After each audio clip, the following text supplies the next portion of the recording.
So, hello guys. Magandang gabi. Bali ngayon is testing ko yung binili kong mic. At saka titingnan natin kung kung clear ba yung salita or hindi. Subukan natin ng medyo mabilis mamaya. Yun. Bali kakauwi-uwi ko lang din kanina. Kaya ito, ngayon ko pa lang siya masusubukan talaga. Tingnan natin kung gaano siya ka-clear.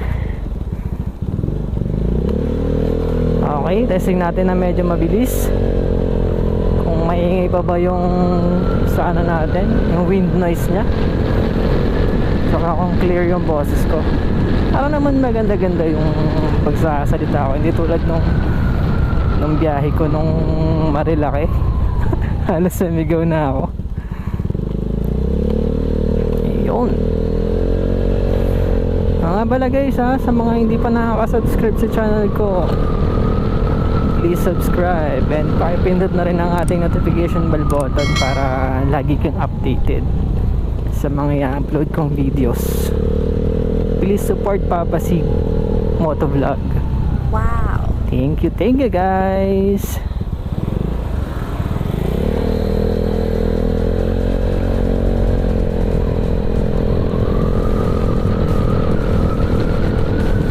Sana maganda yung maganda yung kuha at saka yung ng mic.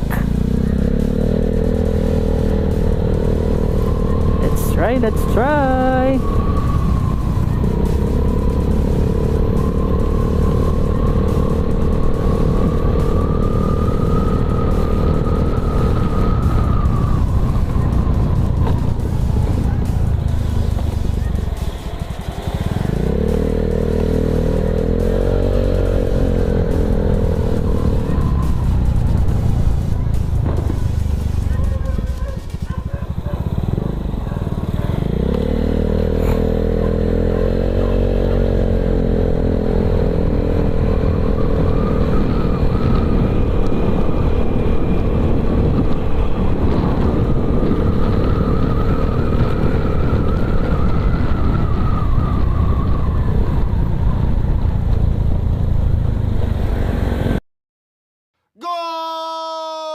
Ang galing wala man lang ilaw.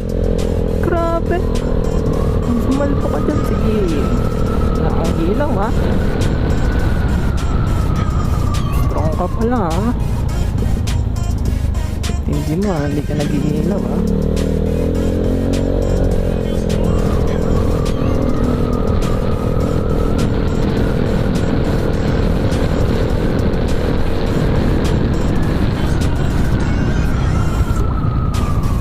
Ano ay na ako papunta na sa'yo.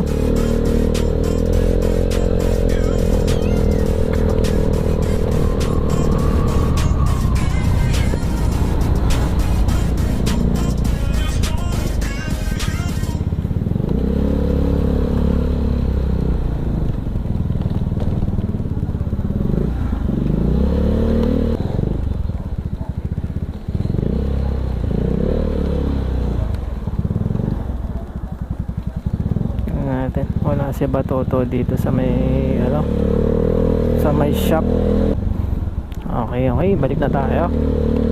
Sinag lang natin kung gaano ka effective itong binili nating mic worth of 100 pesos. Tingnan natin kung maganda yung pagkakabuga ng salita natin.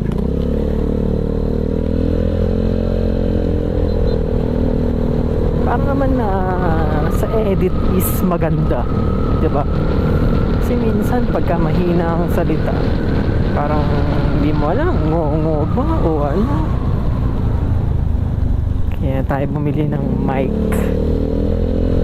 At syempre, pag wala kang mic adapter, hindi mo magagamit yung mic mo.